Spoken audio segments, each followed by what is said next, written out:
Hi there, my name is Sarah, and welcome to iHealthBrokers 1-Minute Healthcare Updates, where we bring you the latest in health insurance and healthcare news in less than 1 minute.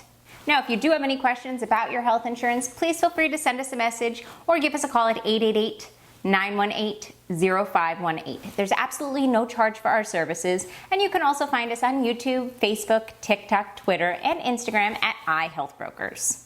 Today's 1-Minute Healthcare Update is actually some really cool news. The FDA has approved a video game designed to help treat ADHD. Parents noticed a significant boost in their child's attention span. Over several weeks, 60 to 70% reported a significant increase in attention span. In the game, you're a character who moves through obstacles, collecting targets and unlocking new levels. And as you do, the game adapts to create a personalized treatment plan. Currently, the FDA has only approved it to treat ADHD, but there are hopes that it may be able to help with other cognitive issues as well.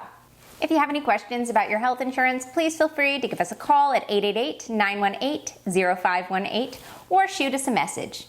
As always, you can find us on Facebook, Instagram, YouTube, TikTok, and Twitter at iHealthBrokers. Thanks so much. We'll see you next time.